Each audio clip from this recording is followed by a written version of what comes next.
Sudah 5 menit dari yang kita bilang tadi. Ini sudah direkam. Baik, kita mulai acaranya ya. Bismillahirrahmanirrahim. Selamat pagi, salam sejahtera. Assalamualaikum warahmatullahi wabarakatuh. Waalaikumsalam. Waalaikumsalam warahmatullahi wabarakatuh. Puji syukur kita sampaikan atas rahmat dan karunia yang telah diberikan oleh Tuhan Yang Maha Esa, Allah Subhanahu wa Ta'ala, sehingga kita semua bisa berkumpul dalam kegiatan pagi hari ini. Hadirin sekalian, saya ucapkan selamat datang di kuliah umum Prodi S1 Terapan Teknologi Rekayasa Multimedia dengan topik animasi dasar dalam visualisasi 2 dimensi. Yang kami hormati Bapak Rio Koryotoro sebagai Koordinator acara kuliah umum pada pagi hari ini. Yang kami hormati Bapak Muhammad Hari Rivaldi atau yang biasa disapa dengan Pak Hariwut selaku narasumber kita pagi hari ini. Pagi Pak, apa kabar? Alhamdulillah. Baik.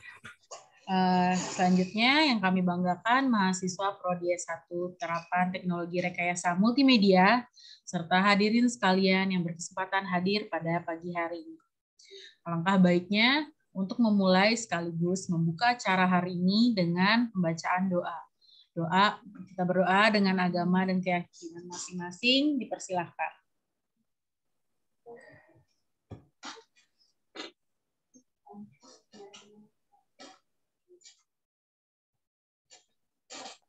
Berdoa selesai.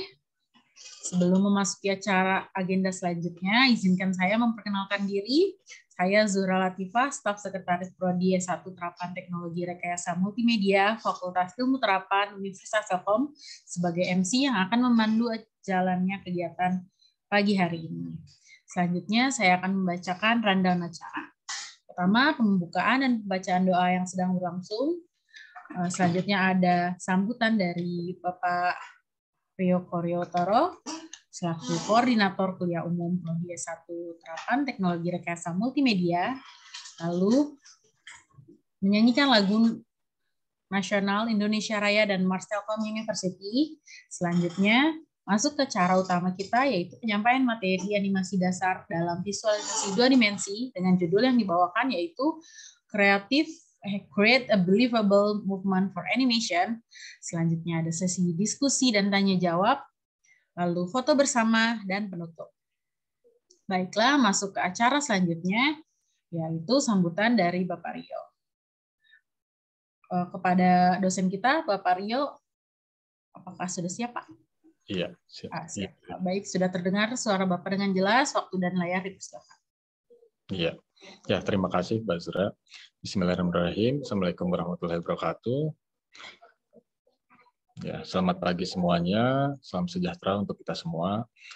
Sebelumnya terima kasih untuk Kang Hari ya, mungkin saya nyebutnya Kang Hari aja, selaku narasumber kita hari ini yang alhamdulillah beliau sudah berkenan membagikan ilmunya ya. Insya Allah hari ini kita akan mendapatkan ilmu dari beliau sebagai kepala divisi animasi ya di Kumata Studio. Nah, ini dan saya juga nggak lupa ucapkan terima kasih kepada para mahasiswa di sini. Kebetulan ini mahasiswa saya di angkatan 45 ya, angkatan 2021 kebanyakan ya. Ada 3 kelas dan insya Allah ini saya minta hadir semua dan sebetulnya nggak hanya di kelas ini, tapi ada kelas lainnya juga, angkatan lainnya, itu insya Allah nanti mungkin akan bergabung. Mungkin kalau dari sambutan ya, kalau saya sebetulnya hanya membuka saja, kebetulan ini Pak Adi Purna Kurniawan sebagai Kaprodi TRM tidak memungkinkan hadir karena ada rapat juga di sebelah ya, sedang ada rapat yang cukup penting, jadi saya mewakilkan beliau untuk membuka acara ini. Kuliah umum ini insya Allah akan terselenggara selama 1 semester itu sebanyak 3 kali. Jadi untuk pertama ini, yang kuliah umum pertama, insya Allah diadakan dan diselenggarakan bersama Kang Hari tadi ya. Dan mungkin insya Allah mudah-mudahan nanti ke depan mungkin Kang Hari bisa berkenan ikut lagi ya Kang ya untuk memberikan ilmunya. Siap. Ya, baik. Mungkin agar waktu kita lebih efektif, jadi untuk kuliah umum hari ini saya buka dengan basmalah, Bismillahirrahmanirrahim, dan silakan nanti teman-teman mahasiswa di sini mengosongkan dulu gelasnya ya untuk mendapatkan ilmu dari Kang Hari. Dan ini gelasnya literally bukan gelas itu ya karena lagi saum juga ini rata-rata. Jangan minum. Baik, silakan Kang.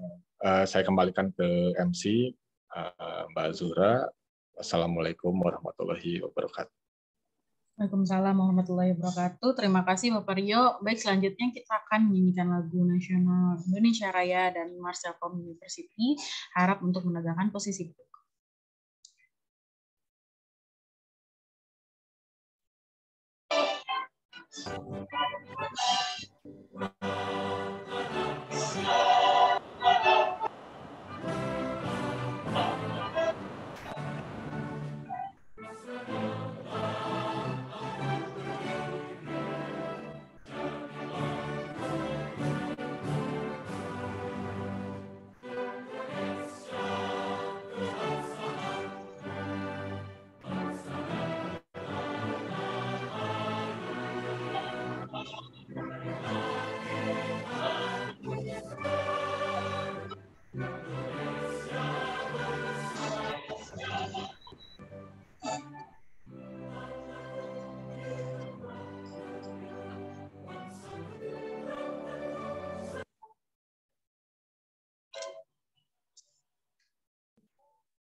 Baik,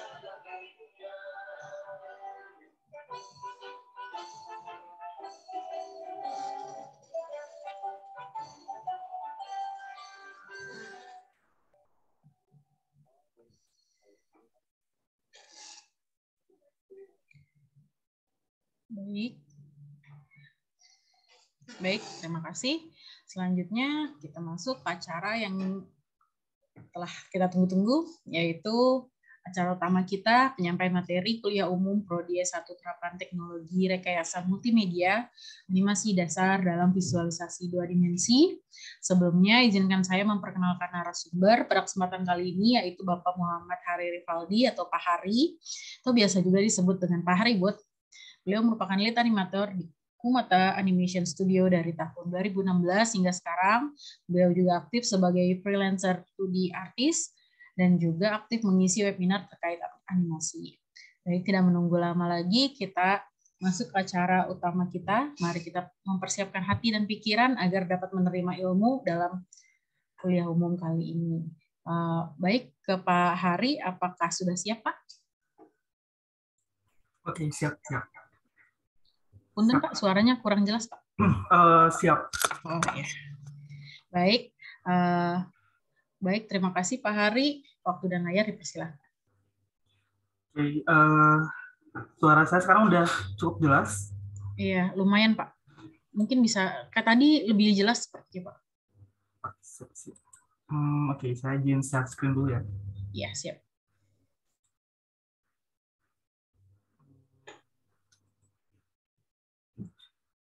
Oke, selamat pagi semuanya.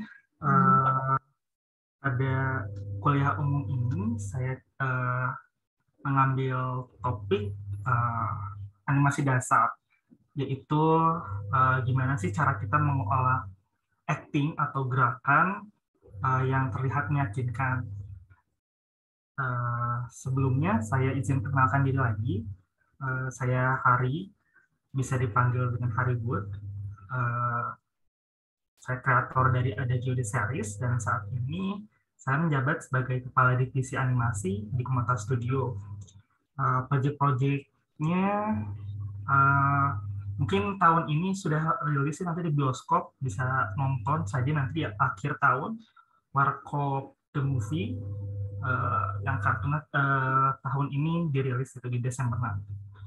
Oke, kenalan kan tadi udah dikenalin.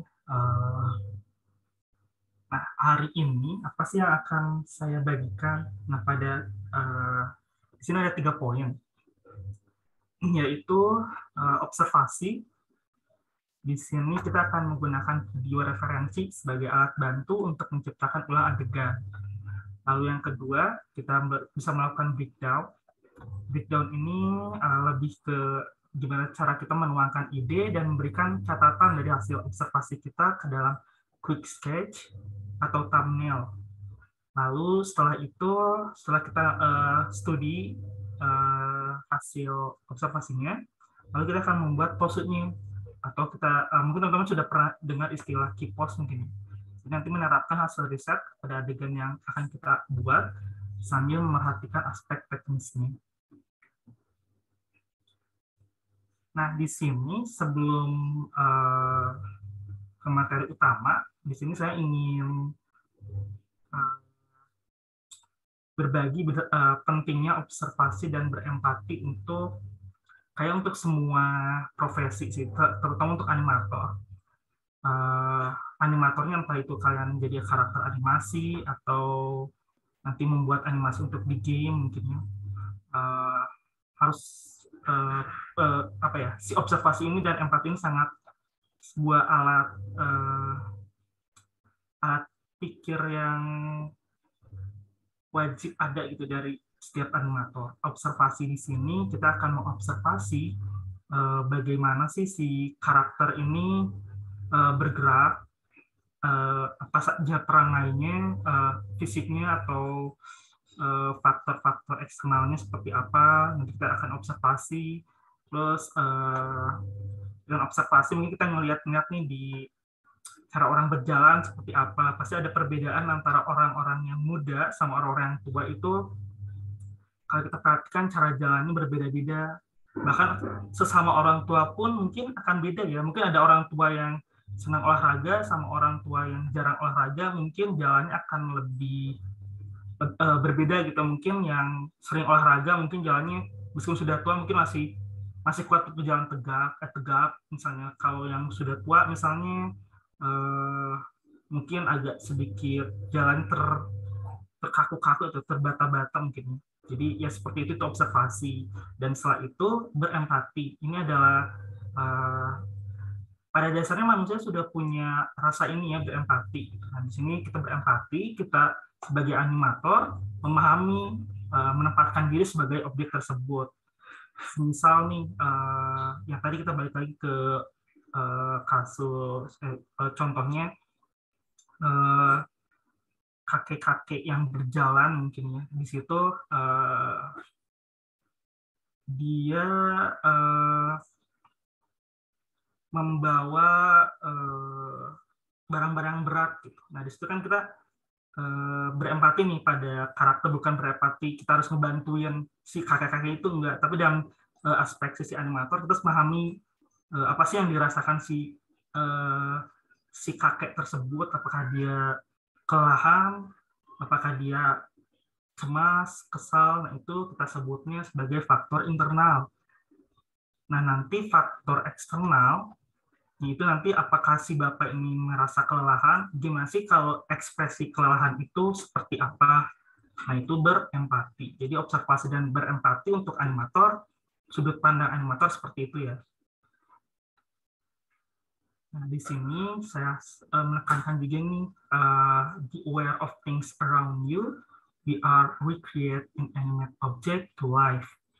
Nah, di materi ini tuh saya berharap, waktu saya merintis karir di awal, saya berharap sih ada knowledge ini yang kita ketahui sejak di awal-awal karir gitu ya. Karena dengan seperti ini tuh mindset kita tuh jadi membuat apa ya, si karakter animasi kita itu menjadi lebih meyakinkan gitu. Nah, oleh sebab itu di sini saya akan memberitahu apa sih yang harus kita perhatikan pada saat melakukan observasi. Di sini kita harus ada path of action, extremes, mengidentifikasi key post atau extremes, ada timing juga, line of action, balance and weight, drag and follow, dan detail kecil lainnya. Nah, nanti detail-detail penjelasan ini saya akan jelaskan di slide-slide berikutnya. Nah, di sini saya mengambil contoh kasusnya itu, kita akan observasi cara seseorang berjalan terlebih dahulu. Di sini kenapa saya memilih walk cycle? Karena walk cycle ini adalah apa ya, gerakannya itu berulang-ulang ya. Jadi kita kalau menemukan, jadi kita bisa gampang untuk menemukan kesalahannya langsung. Jadi kita bisa memperbaiki kesalahannya langsung tuh on the spot pada saat itu juga. Dan karena sifatnya berulang-ulang, jadi kita semakin paham apa yang harus kita perbaiki, apa yang masih kurang. Jadi itulah sangat populer di kalangan animator latihan walk cycle ini. Nah, di sini saya ambil referensi dari YouTube, dari Endless Reference. Di sini cukup banyak referensinya, dari mulai adegan boxing, lari, dan lain sebagainya. Di sini saya akan mengambil, kita akan observasi apa saja sih yang terjadi pada si karakter inilah. Kita anggapnya ini karakter. Kita akan observasi, kita identifikasi eksternalnya karakter, kayak fisiknya seperti apa, terus nanti kita pahami juga internalnya seperti apa. Kita akan memahami apa sih yang terjadi dalam pikirannya. Jadi kita nonton dulu videonya.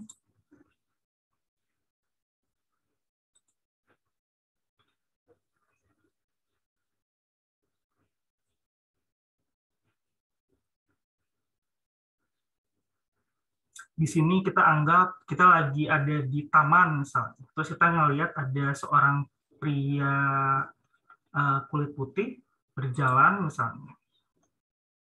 Prianya cukup berotot. Kelihatannya sih dia jalannya cukup senang gitu ya. Kalau kita lihat tingkat ekspresinya dia agak senyum ya, itu kita anggap dia lagi senang lah gitu. Ya kita bisa bisa membuat cerita seperti itu gitu. Kita ulang lagi ya, kita identifikasi lagi gitu. Kita kayak perhatiin aja gitu, sedetail mungkin gitu. Cara si tangannya bergerak, gimana cara tubuhnya, cara kerja tubuhnya seperti apa, bagian mana saja yang bergerak, bagian mana saja yang berputar, itu disebutnya body mechanics. Kita tonton lagi ya, sampai teman-teman merasa terhubung lah.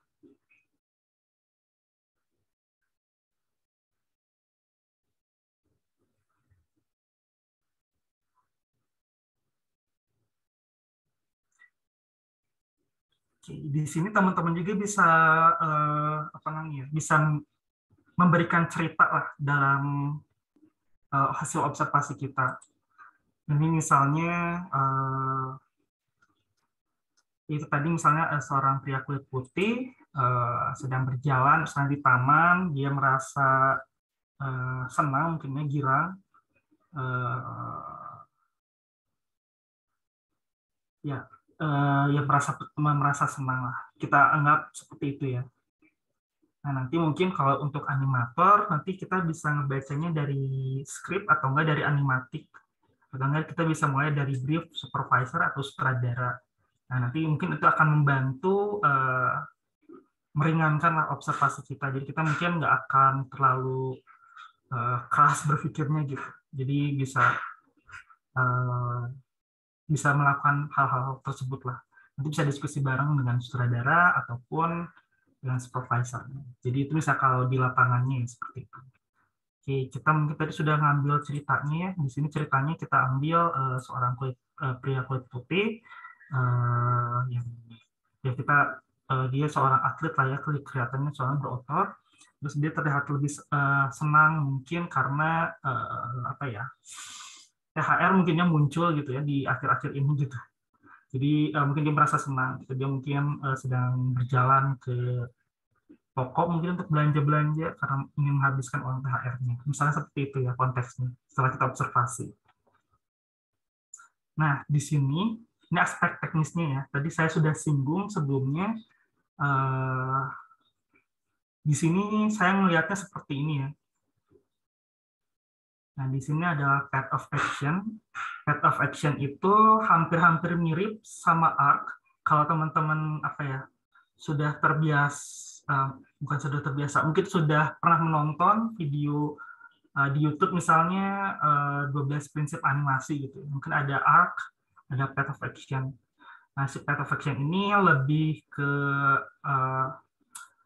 sebuah kurva, pokoknya bisa kurva atau garis lurus yang menjelaskan kayak singkatnya sih kayak rel keretanya gitu, kayak relnya gitu. Jadi si tangannya itu kita bisa analogikan sebagai kereta, terus yang garis merah dan biru ini kita analogikan sebagai rel kereta. Jadi udah kebayang ya, jadi alurnya lah si objek itu bergerak. Di sini saya melihatnya seperti itu. Seperti itu ya, itu path of action-nya. Nanti teman-teman bisa melihat cara kakinya seperti apa. Di sini saya hanya nge-highlight bagian tangannya saja. Kepalanya juga mungkin bisa dilihat lagi ya. Mungkin dia kayak ngebentuk, hampir sama juga sih. Kayak path of action tangannya gitu. Terus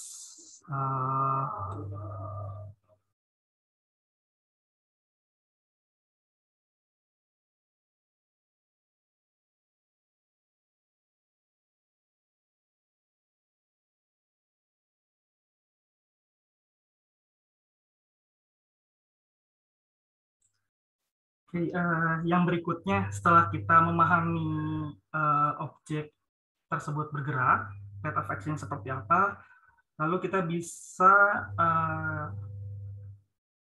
menuangkan ke dalam sketsa. Kita studi dulu gesturnya seperti apa. Nah, di sini kita akan menentukan key pose atau ekstrimnya.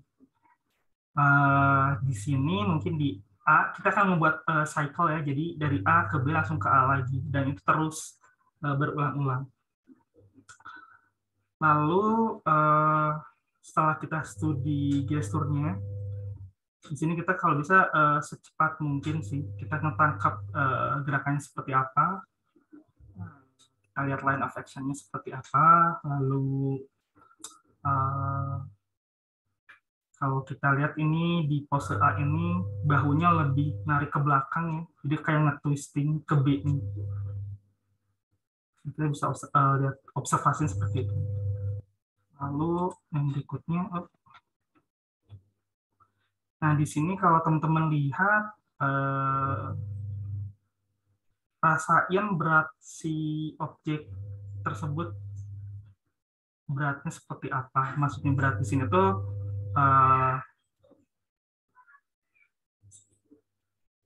di sini teman-teman bisa melihat dia pas naik ke atas itu dia agak melambat ya. Nah itu dia merasakan berat dari gravitasi. Jadi dia karena melawan gravitasi jadi melambat ya, terus waktu turunnya dia agak cepat ya. Nah itu yang perlu teman-teman capture pada saat membuat walk cycle. Nah, di sini arc. Nah, ini tadi bedanya arc sama path of action. Kalau si arc ini lebih ke single drawing kayak gini. Nah, ini disebutnya arc. Lalu kalau path of action itu lebih ke alurnya, si jalannya gitu. Jalan ada garis imajiner yang bisa kita rasakan gitu. Secara keseluruhan ya. Keseluruhan gerakan. Nah, selain itu juga kalau teman-teman merasa kesulitan, saat observasi mungkin bisa melihat line of action. Jadi line of action ini ya sebuah garis imajiner lah, kayak ada tiga garis imajiner yang common pada pose, misalnya kayak bentuk huruf C, huruf S, sama huruf I di sini lebih melengkung ya, kayak di pose yang di tengah ini.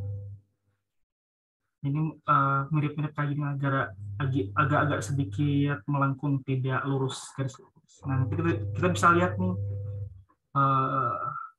line of action di sini dari pose A ke B itu ada perbedaannya. Kita bisa lihat. Nah, ini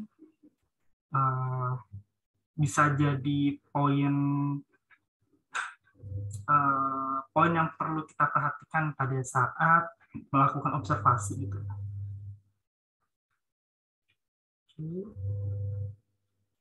Nah, di sini ada live action versus animation. Kalau live action itu lebih film yang diperankan oleh manusia secara langsung lah gitu. Itu live action. Lalu animation, jadi media animasi ini tidak dimaksudkan untuk menirukan secara eksplisit dari aksi langsung. Animasi mempunyai aturan tersendiri. Kita dapat melebih-lebihkan hasil seperti gestur, ekspresi, dan lain-lain. Lalu nilai tersebut merupakan keunggulan dari animasi. Jadi meskipun kita sudah merekam video referensi kita, nah usahakan kita jangan eksplisit gitu ya, mengikuti hasil referensi video referensi kita. Itu merupakan salah satu keunggulan media animasi.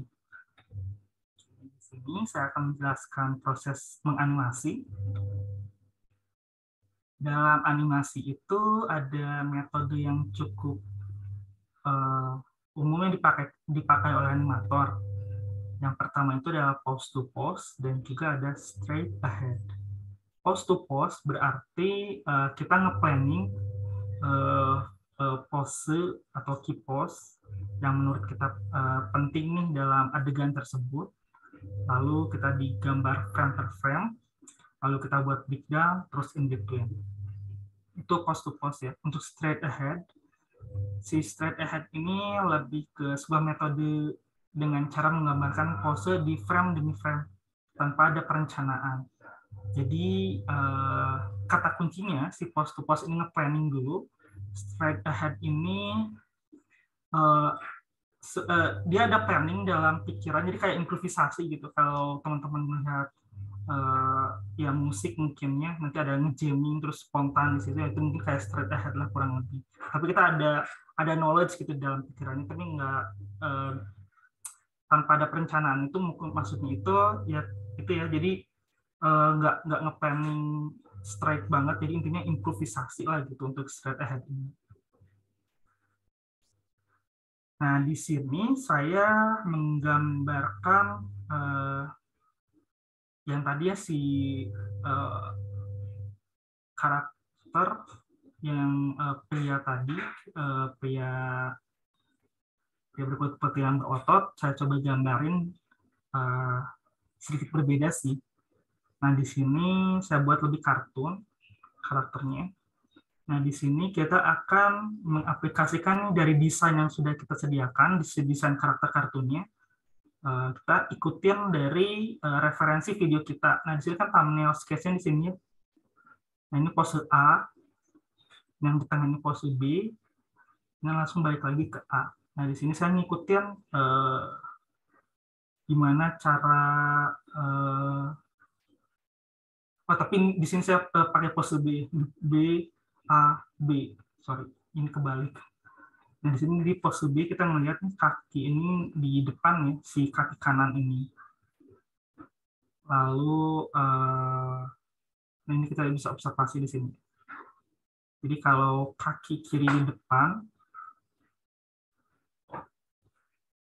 yang di depan ini kaki kirinya, ini kaki kanannya dia bergerak seperti ini. Ini kita posisikan di pose B. Lalu kita masukkan juga pose A ke sini. Ini kita sebut key pose. Lalu setelah itu di sini ada breakdown-nya. Jadi dari ini harusnya B, maaf. Ini B, down, mid, up, langsung ke B lagi. Nah, ini gerakannya akan berkelanjutan dari B ke A lagi. Jadi nanti teman-teman bisa masukin down, ada mid sama up. Nah, di sini poin di mana kita merasakan beratnya si karakter yang tadi yang sudah saya jelaskan. Jadi dia ke bawah dulu, naik dulu, langsung ke pose B. Dan ini juga sama kebalikannya. Ada di bawah, naik dulu ke atas, langsung ke pose utama. Nah, ini yang sudah saya buat. Nah, di sini kalau teman-teman lihat di video referensi, si tangannya nggak di video referensi tadi tidak ada delay kayak gini. Kalau teman rasain gitu. Nah, ini saya buat delay dikit, itu buat exaggerate gitu ya, sedikit aja. Terus ini rambutnya saya buat exaggerate juga. Meskipun tadi di video referensi kita nggak melihat pergerakan rambutnya, tapi bisa tambahin ekstra detail di sini. Lalu juga saya nambahin sedikit squash and stretch di kepalanya, supaya kerasa beratnya gitu.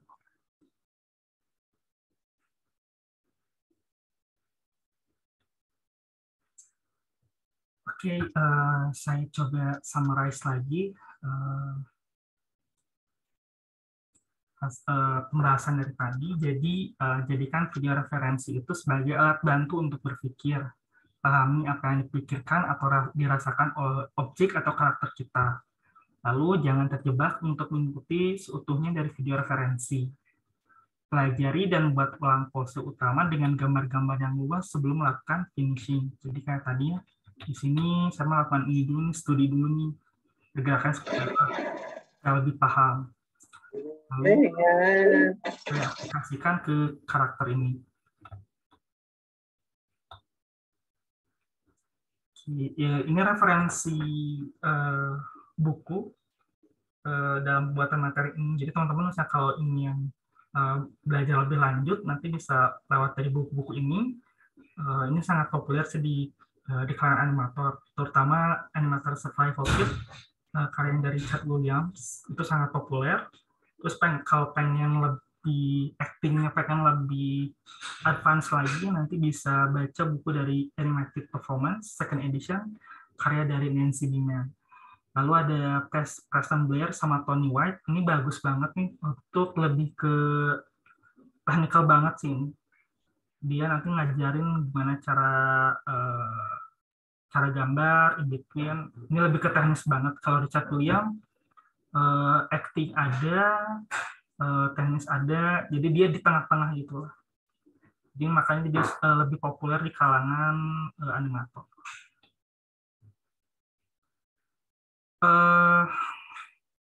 Materinya segitu dari saya. Nah, mungkin di sini saya mau buka diskusi bareng-bareng. Jika ada pertanyaan, mungkin bisa diajukan di sesi ini ya. Baik, terima kasih Pak Hari. Iya benar, atas materinya kita selanjutnya akan ada sesi diskusi dan tanya jawab. Dipersilakan kepada teman-teman dari mahasiswa atau hadirin semua yang hadir pada saat ini, jika ingin bertanya atau berdiskusi tentang apa yang telah disampaikan, bisa menggunakan fitur raise hand. Lalu sebutkan nama dan pertanyaan. Silakan. Ini mumpung ada narasumber yang menarik ya, bukan hebat ya menurut saya, apalagi karya-karyanya beliau gitu kan. Siapa tahu dari teman-teman di sini juga terinspirasi itu ke depannya. Oh iya, paling kalau saya boleh bertanya nih, Pak Ari, kalau di TRM sendiri kan animasi itu malah banyak digunakan untuk game gitu ya Pak. Dari yang Bapak sampaikan tadi, animasi untuk ke gamenya itu diterapkan juga atau bagaimana Pak? Ada khususnya atau bagaimana? Di sini saya lebih, misalnya kan di game juga ada karakter animasi ya, jadi ada posisi actingnya juga, dan teman-teman bisa menerapkannya di situnya di bagian karakter animasinya. Jadi misalnya nih gamesnya itu, misalnya kita pengen buat games pertarungan misalnya tuh. Nah itu supaya kita paham, ini kita bisa mengaplikasikan teknis-teknis tersebut kayak tadi, kayak observasi, cara bertarung seperti apa. Jadi bisa menerapkannya ke arah sana gitu untuk materi ini. Iya ya Pak, benar. Sangat ini ya, sangat masuk gitu. Karena di game kita juga kan luas juga gitu ya Pak ya, dari 2 dimensi, 3 dimensi, dan dia punya karakter, jadi kita harus membuat animasinya yang kalau bisa sereal mungkin gitu. Ya, itu realistis. Jadi kadang-kadang misalnya kalau kita ngebuat realistis tuh jadi ke audiens tuh kayak dia tuh kayak nggak terjebak di dunia game, tapi dia ngerasa oh aku ikutan berantem juga gitu karena saking realnya kan, kayak gitu kan. Itu kayak mungkin kita kalau nonton film juga kan, misalnya kalau ngeliat aktor actingnya bagus tuh kan kita ngerasa ke bawah ya. Nah itu saya fokusnya ke sana gitu, untuk materi ini tuh. Iya benar. Baik, gimana teman-teman? Ada yang mau bertanya kah untuk materi kali ini? Ini materinya pas banget gitu ya Pak, karena kuliah umum kita ini termasuk yang bisa dibilang pertama-tama gitu. Jadi kita mencari tema yang apa nih dari kuliah umum yang pertama ini yang bisa kita serve. Jadi kita ngambil yang basic-basic, dan ini materinya luar biasa sekali. Mungkin ada pertanyaan nih kali dari Pak Ardo. Kalau teman-temannya masih pada ragu-ragu atau diam ini, mungkin masih gampang kali ya. Saya mesti dipancing dulu nih. Saya mau nanya nih Kang Hari. Ini Kang Hari, kalau untuk sekarang bikin karya gitu ya, itu mungkin bisa jadi pertanyaan teman-teman mahasiswa juga di sini ya. Tools yang dipakai itu apa Kang Hari? Terus kalaupun misalkan ada tools sejenis lainnya apa yang bisa digunakan sama teman-teman gitu ya untuk membuat animasi ini? Dan kira-kira ada persamaan yang menonjol nggak sih di antara tools-tools tersebut? Gitu. Sehingga kita istilahnya gini loh, nanti teman-teman mahasiswa di sini, kalaupun misalkan waduh nggak memungkinkan misalkan kalau pakai tools yang itu, saya kalau pakai tools yang lain bisa nggak ya? Tapi apakah konsepnya sama kah antara tools tersebut atau gimana gitu? Gitu kan Hari gimana tuh? Oke, di sini saya sering menggunakan tumbung harmoni. Tumbung harmoni juga support untuk membuat gerakan-gerakan animasi untuk karakter games ya. Kayak hanya sekedar idol-idol aja gitu, dia bisa nge-support juga. Nanti di sana juga ada fitur rigging, tumbung itu juga ada fitur rigging, apa ya, memudahkan kita untuk menganimasikan objek misalnya di situ. Terus mungkin dari tumbung ini, misalnya teman-teman seneng bikin gamenya di Adobe Flash misalnya, Adobe Animate, Flash udah nggak ada, mungkin diganti sama Animate. Nah di situ juga kan ada scripting, tumbung juga ada scripting. Tapi kalau tumbungnya lebih fokus ke karakter animasi dibanding pembuatan gamenya lah. Mungkin hanya pembuatan aset mungkin di tumbung bisa. Tapi kalau di Adobe Animate bisa juga, fiturnya hampir sama dengan tumbung. Mungkin dibandingkan dengan teknis karakter rigging atau cutout di Adobe Animate, itu lebih susah ya dibanding tumbung. Jadi tumbung powerful-nya di situ. Terus selain Adobe Flash, After Effects juga bisa sih, tapi mungkin kalau lebih ke aset animasinya sih dibanding desain gamenya seperti apa. Paling tuh yang bisa saya share sih. Ya, makasih Kang Ari.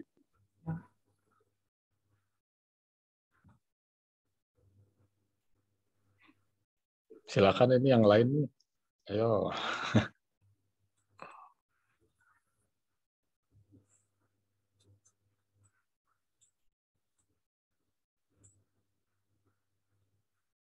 Ini semester 3 ya mahasiswanya.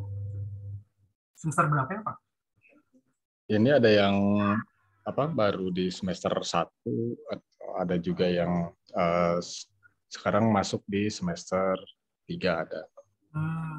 Ada juga sih yang semester atas kalau sekalian. Campur ini yang hari.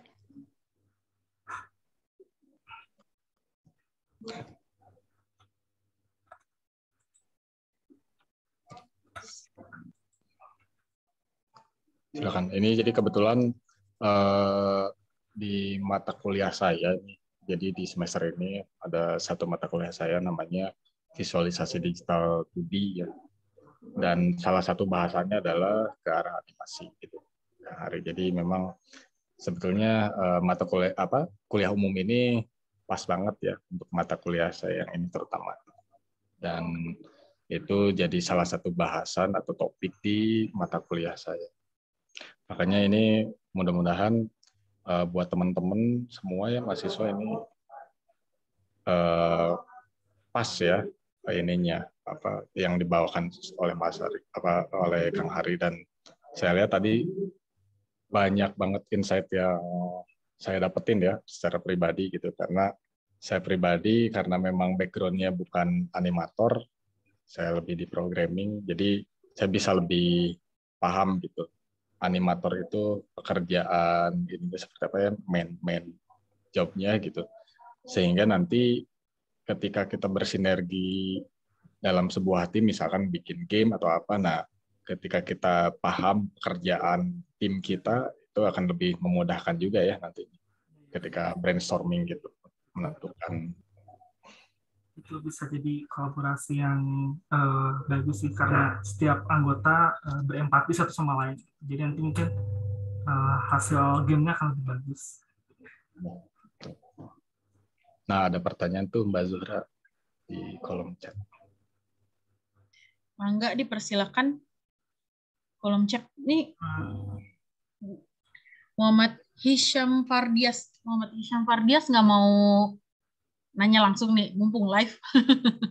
Ini bukan dari chat ya, bentar baca dulu. Iya benar, di chat. Izin bertanya. Penutupan studi apa harus keluar layar, tangan dan kaki di luar terpisah?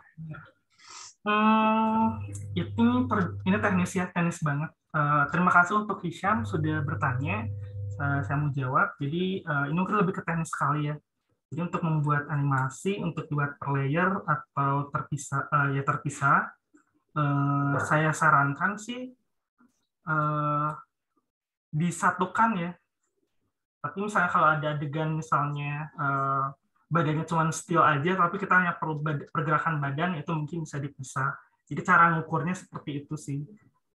Jadi tergantung kebutuhannya juga. Misalnya kalau butuhnya hanya kayak tadi gerakannya untuk sederhana, mungkin bisa dipisah gitu ya. Atau enggak, saya tadi misalnya badannya still, terus kepalanya gerak, itu mungkin perlu melakukan pemisahan layer. Jadi saya sarankan sih mending disatuin semuanya. Jadi lebih mudah lah gitu untuk eksekusinya nanti ke depan. Cuma nanti ada plus minusnya sih. Tapi misalnya kalau ada direvisi di tengah jalan misalnya, karena udah satu layer, jadi kita harus mengubah satu gambar keseluruhan. Dan yang salahnya cuma kepalanya doang. Jadi itu cara ngukurnya ya mungkin.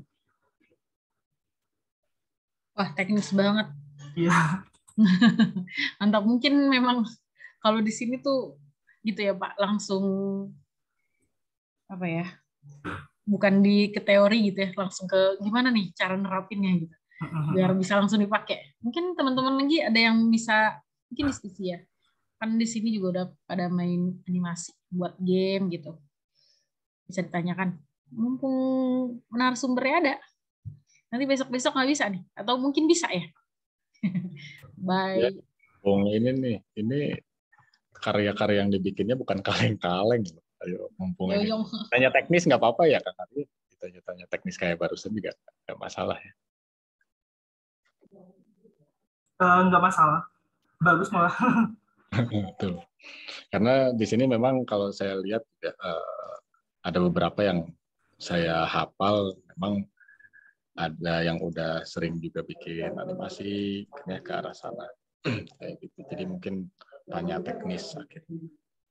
Ya boleh, bagus, teknis juga. Nanti saya akan bantu mungkin tips dan triknya menghemat produksi, misalnya waktu produksi itu boleh banget. Ya, ada lagi. Mari kita lihat. Ini kayaknya pemalu nih.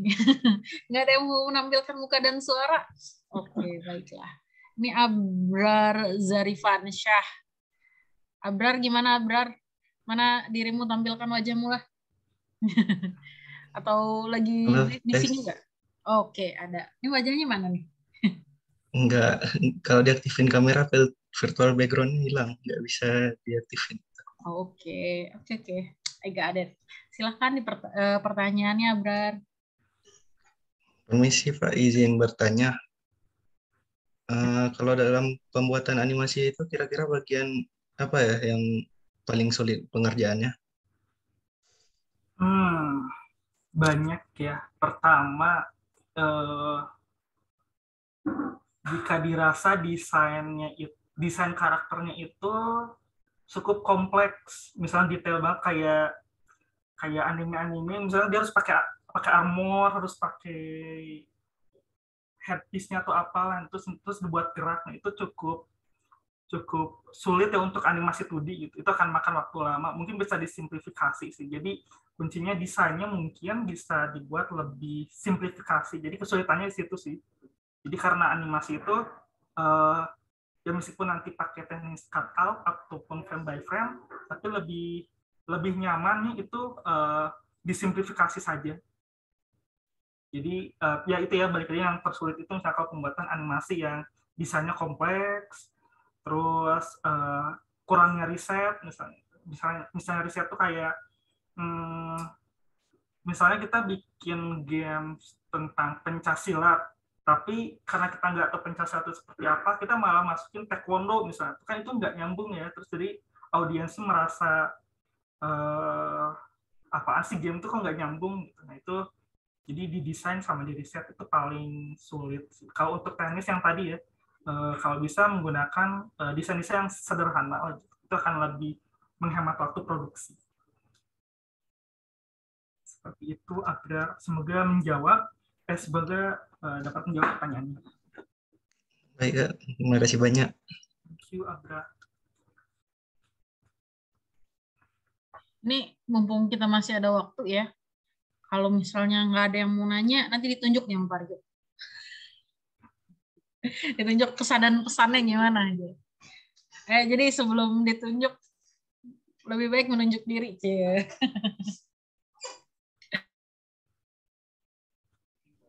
Ini kebetulan kalau kelasnya saya tadi yang angkatan 2021 ya, itu memang belum pernah ini Kang, belum pernah ke kampus.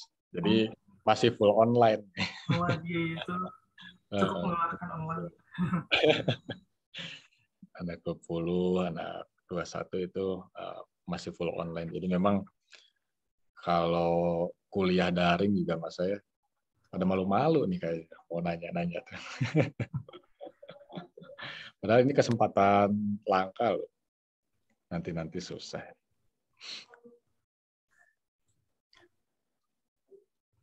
Kalau saya lihat di sini ada, wah ini ada anak-anak ini juga ya. Coba deh. Ini mungkin tadi ya selain bertanya mungkin bukan mau memaksa ya. Sekalian juga pengen tahu kesan-kesan dari teman-teman mahasiswa nih di sini.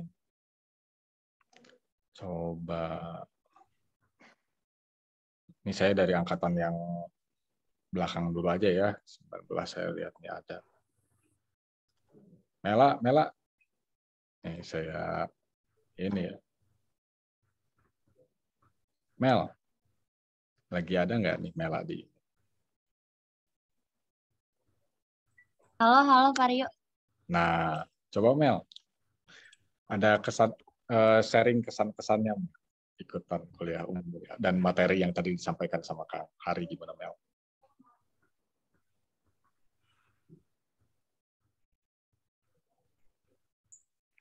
Mohon maaf Pak Rio, gimana tadi?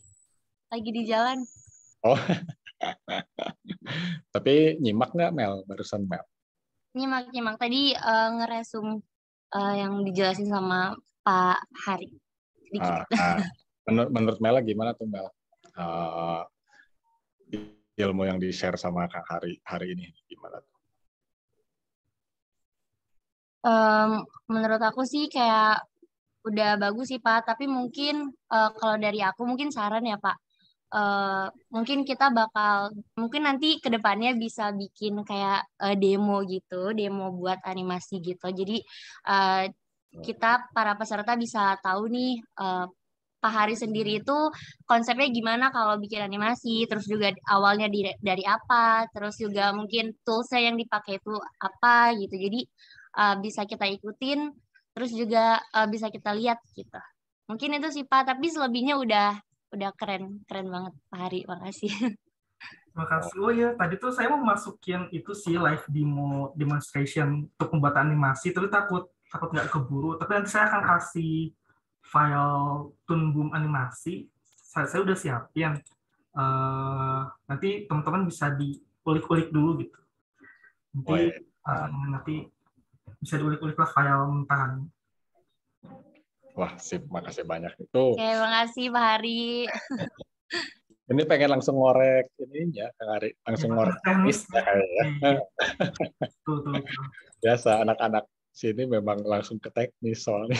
Iya Pak, mahasiswa vokasi Pak, beda sama mahasiswa sarjana. Ini rasanya mau langsung dikerjain aja gitu ya. Mungkin nanti kita bakal mengadakan sesi lain kali ya Pak, versi workshopnya. Kalau workshop nanti kita coba lebih panjang dan lebih ini juga kali Pak. Benar. Format itu menjadi webinar, jadi saya agak ragu gitu untuk masukin demo ini apakah bisa. Jadi kayak gitulah. Untuk Mela, terima kasih tadi kesan-pesannya. Terima kasih ya Mel. Iya, Kang mungkin nanti insya Allah kita coba agendakan ya. Kalau ini nanti mungkin saya koordinasi dulu dengan Kaprodi. Kita adakan workshop misalkan kapan-kapan waktu gitu ya. Biar teman-teman di sini juga bisa langsung praktek gitu. Betul. Oke. Sip, mangga. Ada lagi yang mau bertanya lagi mungkin? Silakan. Ya, Mungkin pertanyaan terakhir ya sebelum ditutup. Kita waktunya sebentar lagi. Enggak sih sebenarnya, masih slow. Nah, waktunya cuma sebentar lagi. Pak Hari juga sibuk. Kita juga punya kegiatan masing-masing. Mari kita manfaatkan dengan sebaik-baiknya. Oke nih, kalau nggak ada, saya tutup ya. Gimana Pak Rio? Ntar kita tunggu masih ada nggak? Masih belum panas mungkin. Iya, ini kayaknya. Ya mungkin barangkali ada yang pengen bertanya tentang seputar industri animasi. Jadi itu ada Fatir. Oh, tuh, Fatir. Mangga Fatir. Silakan Fatir. Fatir. Assalamualaikum Pak. Waalaikumsalam. Jadi saya mau bertanya, perkenalan dulu nggak ini? Atau langsung aja?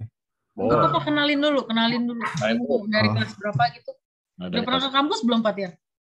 Belum, saya belum pernah. Nah, Baiklah. mantap. Nama saya Fatir Raja Pamungkas, saya dari kelas D4 Teknologi Rekayasa Multimedia, kelas 4503. Nah, pertanyaan saya, apa sih hal-hal yang Pak Hari suka dari animasi itu di ini gitu, yang dari bagian itu yang berkesan gitu atau semacamnya? Oke, dulu sih pertanyaannya, secara personal saya menyukai 2D animasi itu cara berkomunikasi. Jadi dengan animasi ini kita dapat mengkomunikasikan lebih nyaman untuk berkomunikasi itu lewat media animasi ini. Misalnya kalau kita merasakan, misalnya selain berkomunikasi juga bisa mengekspresikan diri ya. Misalnya kayak kita misalnya lagi marah gitu, pengen diungkapin ke animasi gitu. Nah itu tuh lebih nyaman gitu menurut saya untuk ngungkapin lewat animasi. Memang meskipun workflow-nya cukup kompleks, tapi dengan animasi itu lebih puas gitu. Apalagi kan animasi ini yang sering kita temukan sejak kecil ya gitu. Jadi dengan mengingat animasi itu kayak mengingat masa lalu, masa-masa kecil gitu. Jadi itu yang bikin saya senang dengan animasi itu. Selain dari teknis animasinya, terus mungkin musiknya juga saya sangat suka sekali dengan. Jadi karena multimedia ya, karena masuk semuanya gitu kan, semua media kayak musik, animasi, softwarenya juga mungkin, terus lebih seru gitu. Jadi kayak lebih semua orang tuh bakal kerja bareng bikin membuat audiens itu terhibur, senang, sedih. Jadi itu yang bikin saya senang di industri animasi ini. Itu Fatir, semoga menjawab atau menginspirasi mungkin ya. Itu sih. Thank you Fatir pertanyaannya. Ya, makasih juga Pak. Oke, masih ada nih. Kayaknya udah mulai panas sepertinya. Silakan Merkurius. Oh, namanya bagus banget. Fadli. Tes. Maaf gak ada background-nya, nggak apa-apa ya. Iya, nggak apa-apa. Assalamualaikum warahmatullahi wabarakatuh. Hari kenalin saya Fadli Safanubis dari 4502 D4 TRM. Saya mau nanya, saya mau nanya apa ya perbedaannya animasi 3D dan animasi 2D, dan apa sih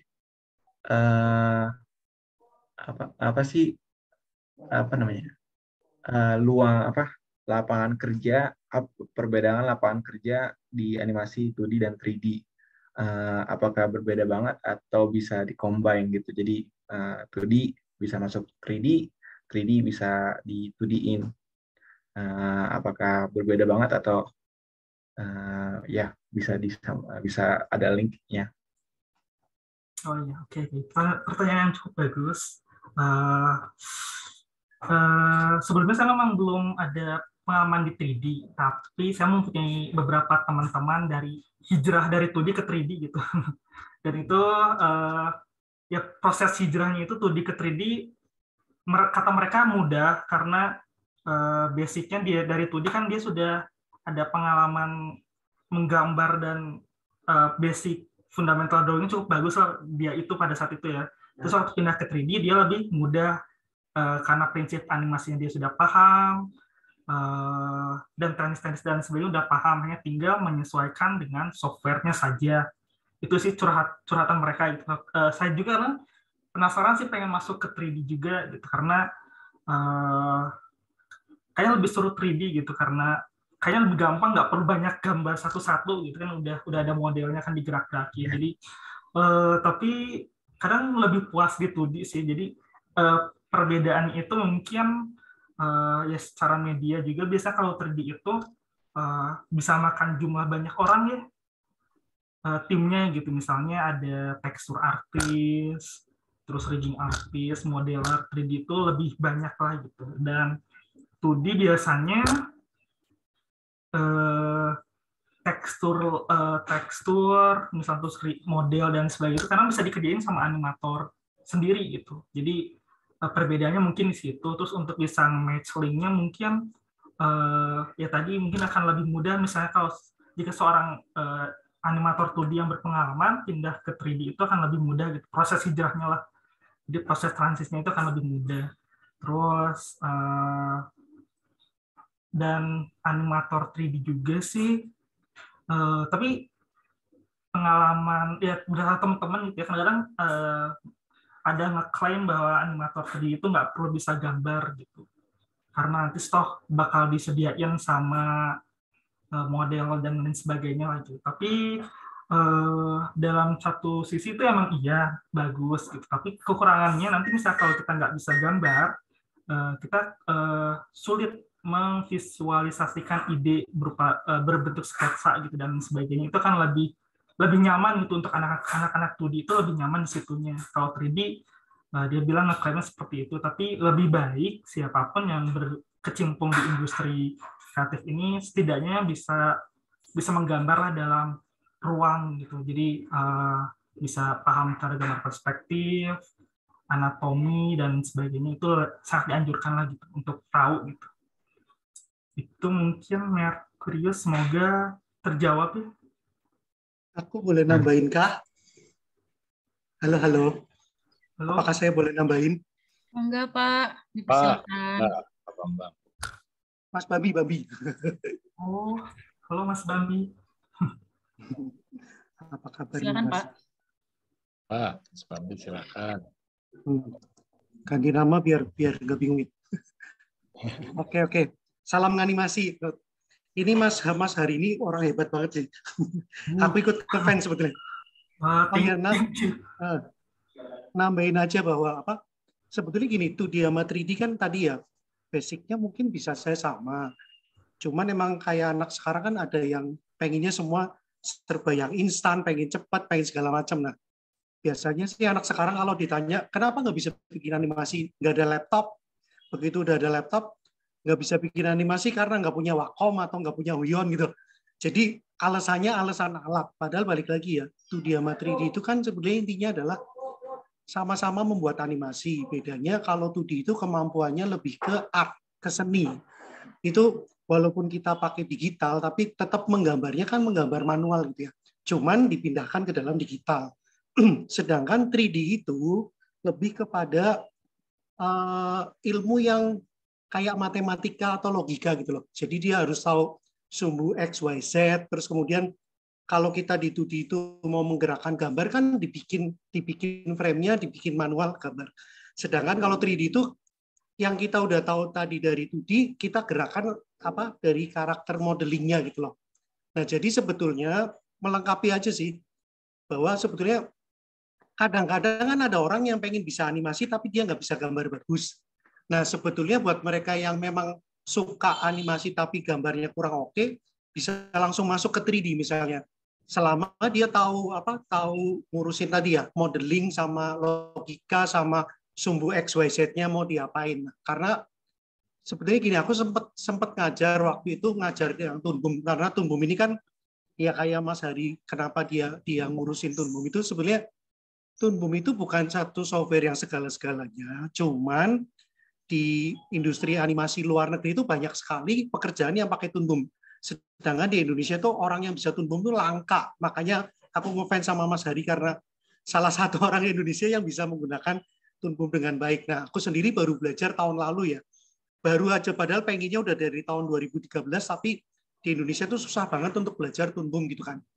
Nah, kalau pas ngajarin Toon Boom itu, Toon Boom yang versi baru itu ada yang namanya rigging. Rigging atau dulu masih versi sistem cutout. Cutout itu kayak kita bikin wayang kulit gitu ya. Jadi dikasih poin terus bisa digerak-gerakin. Nah, kalau yang rigging itu sebetulnya tetap 2D, cuman bisa diputar 360 derajat gitu loh.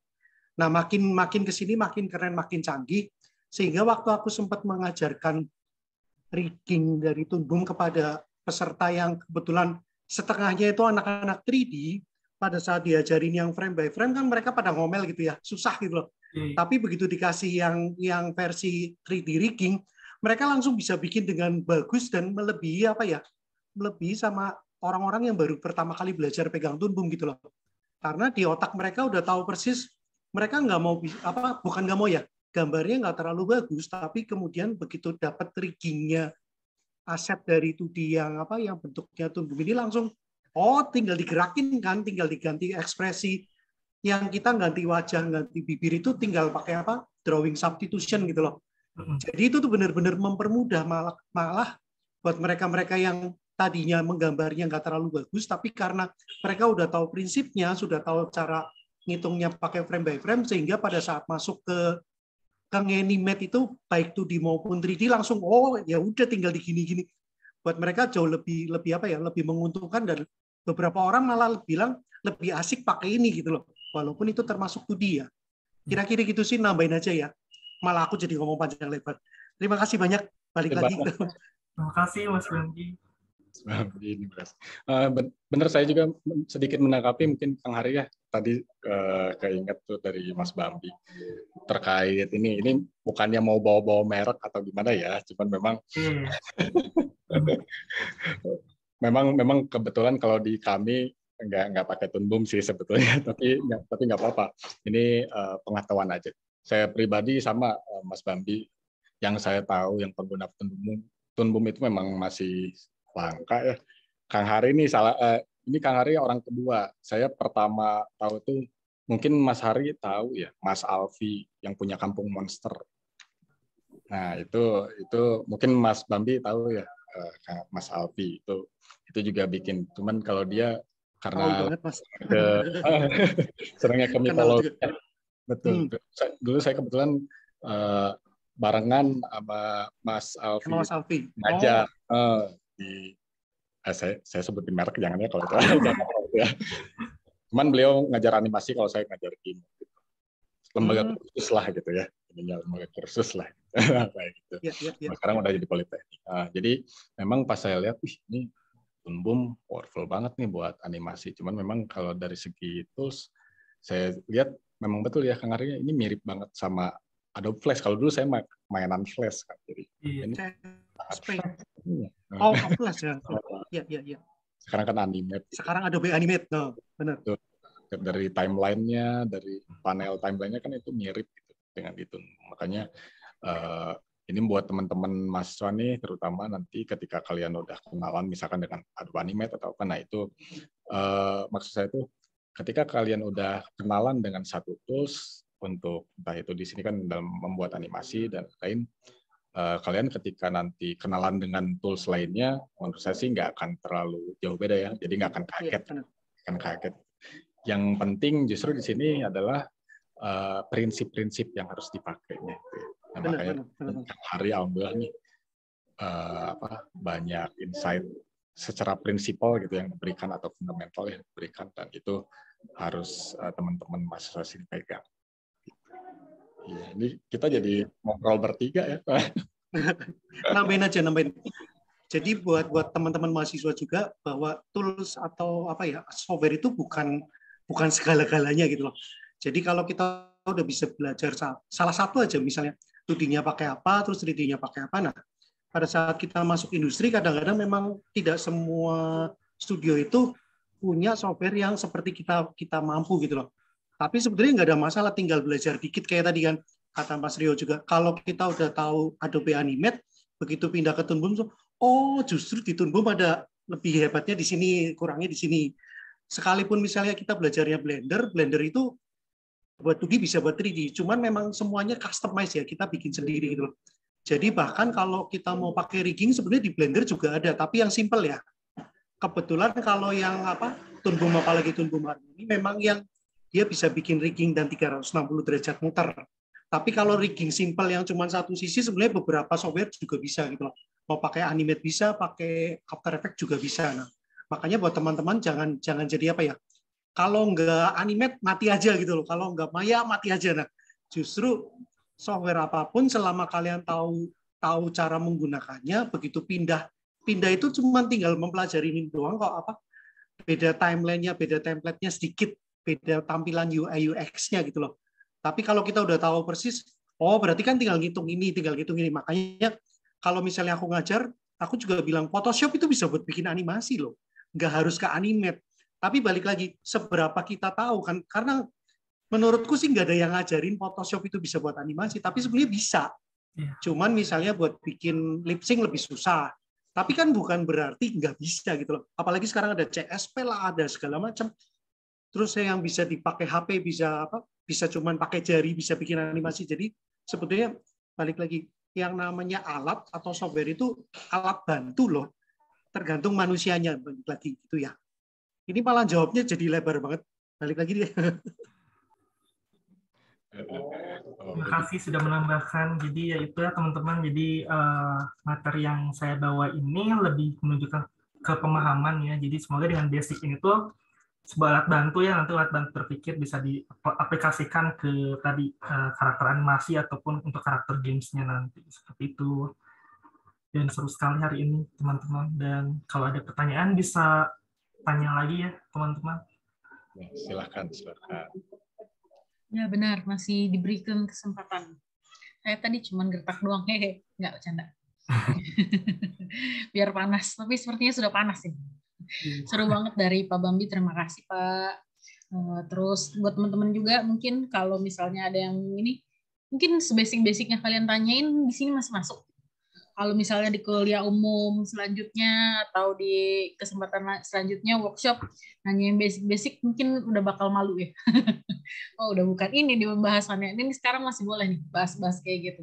Nanya-nanya yang kira-kira akan kalian pakai gitu sebagai orang-orang yang bakal buat animasi atau terutama di multimedia interaktif ya kalau kita di sini. Gitu.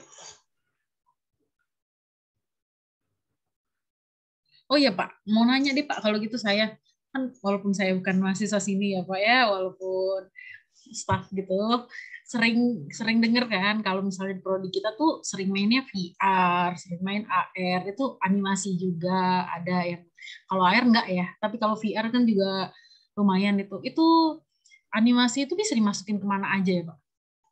Ini saya nanya basic tuh Pak, bisa nambah ilmu. Iya, banyak animasi itu bisa kita sisipkan ke media apa saja gitu. Yang terutama yang terpenting itu apa sih yang bisa kita pesan yang ingin kita sampaikan melalui media tertentu dengan animasi yang mungkin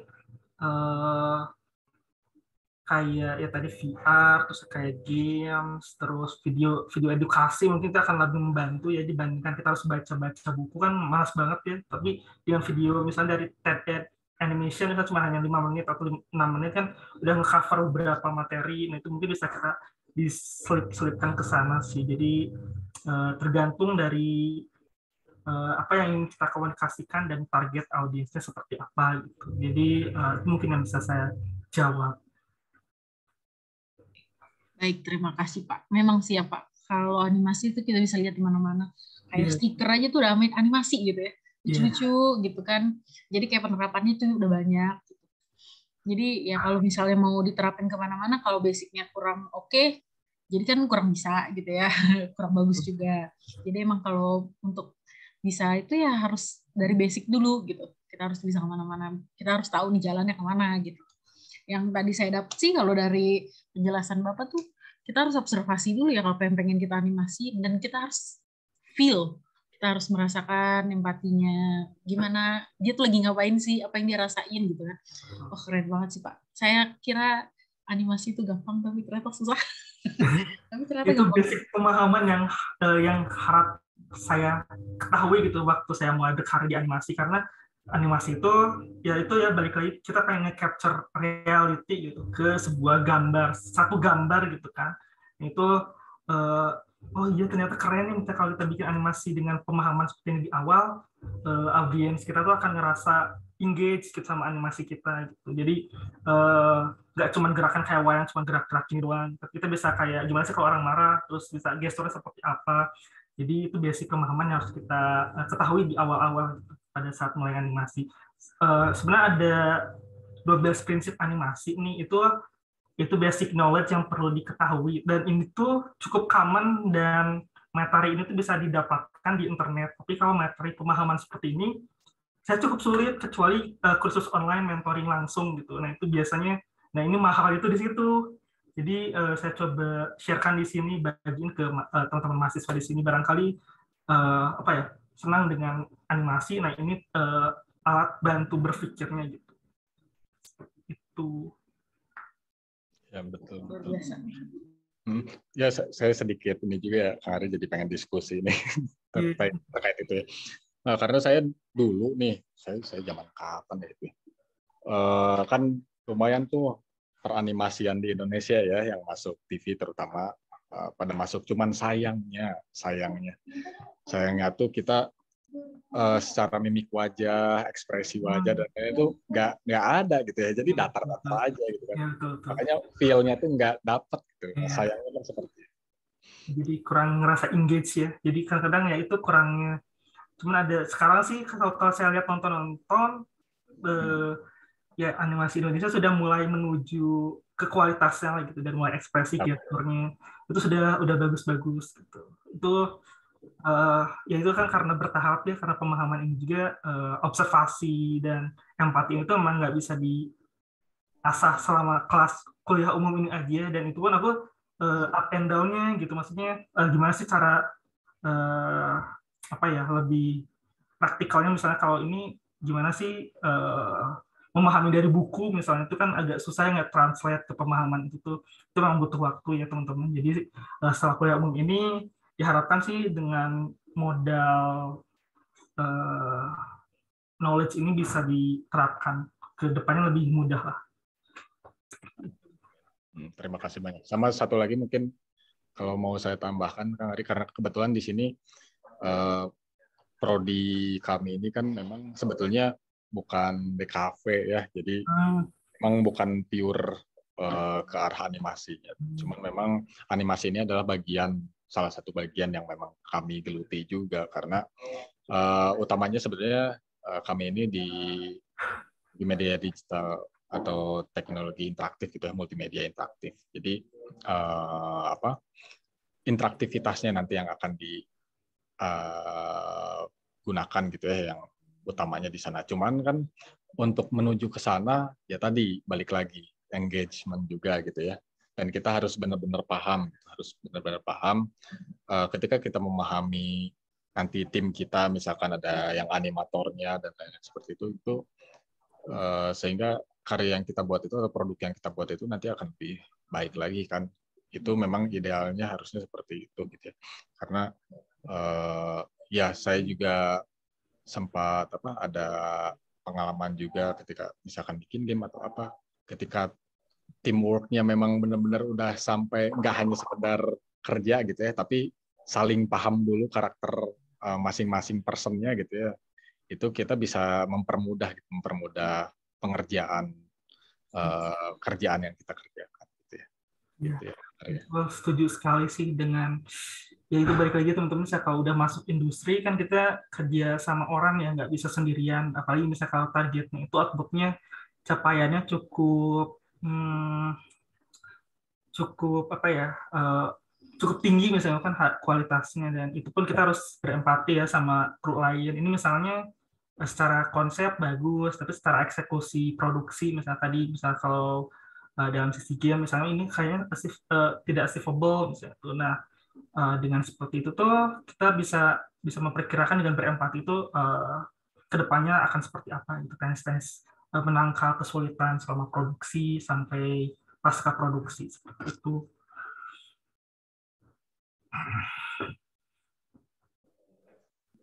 Baik.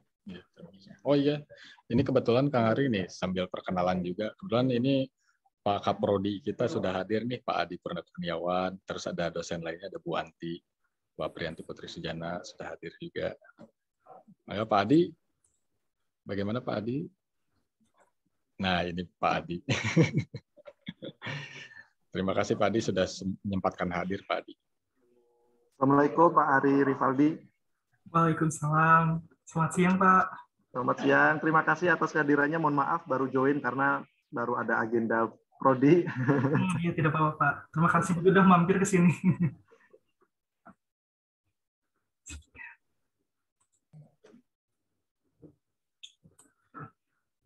Baik, ini teman-teman lainnya nggak ada pertanyaan lagi, Kak? Seperti apa teman-teman mahasiswa, silahkan. Atau gimana Mbak Zora? Akan dicukupkan. Mungkin kita sepertinya sudah sampai di akhir acara ya, sampai di akhir sesi tanya jawab dan diskusi. Untuk dokumentasi pada hari ini kita akan foto bersama. Nah, foto bersama nih teman-teman, tolong wajahnya dilihatin, nggak apa-apa nggak pakai background, yang penting kelihatan wajahnya. Ini anak-anak belum pernah nyampe ke kampus gitu ya. Kapan lagi ngelihat wajahnya mereka? Tapi insya Allah kami bentar lagi hybrid sih Pak. Dan semester besar juga kita bisa bertemu gitu ya. Ayo wajahnya ditampilkan ya teman-teman. Kita mau foto bersama.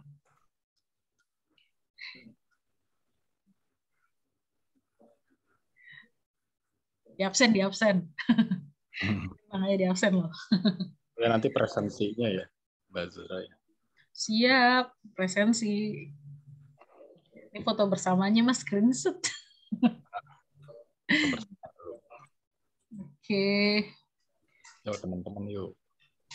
Wajahnya mana? Wah, keren banget nggak tuh? Kapan lagi bisa ngeliat wajah mahasiswa di layar? Nanti kan bakal ketemu.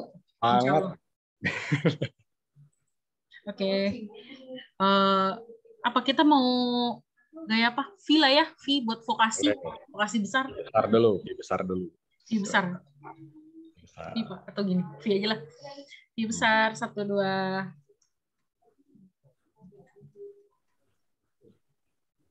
Oke, sekarang V kecil. V kecil. Oh. Oke. Oke, makasih semuanya. Baiklah. Dengan berakhir sesi kita. Presensi. Ternyata ada presensi. Oke, teman-teman, ini ada presensi diisi ya. Walaupun kalian udah di screenshot juga namanya. Kalau asal-asal isi aja, ya nggak, tenang aja. Kita mau percaya, mahasiswa kita mau baik-baik ya. Oke, karena kita sudah selesai di acara dan selesai juga sesi tanya jawab, maka kita akan berada di sesi terakhir dan telah sampailah kita di penghujung acara. Baik, terima kasih sekali lagi saya ucapkan kepada Bapak Hari selaku narasumber, terima kasih atas ilmunya, semoga memberikan insight yang positif dan memberikan ilmu yang sangat bermanfaat untuk kita semua. Terus terima kasih juga kepada seluruh hadirin yang telah hadir dan sampai berjumpa di kesempatan lainnya. Saya Zura Latifah mewakili seluruh panitia yang bertugas, pamit undur diri, mohon maaf atas segala kesalahan. Dan terima kasih atas perhatiannya. Sampai jumpa lagi. Assalamualaikum warahmatullahi wabarakatuh. Waalaikumsalam. Terima kasih Kang Hari. Ya, terima kasih semuanya. Maaf lahir batin. Kita mau lebaran bentar lagi. Di sini. Ya, silakan. Atur dong.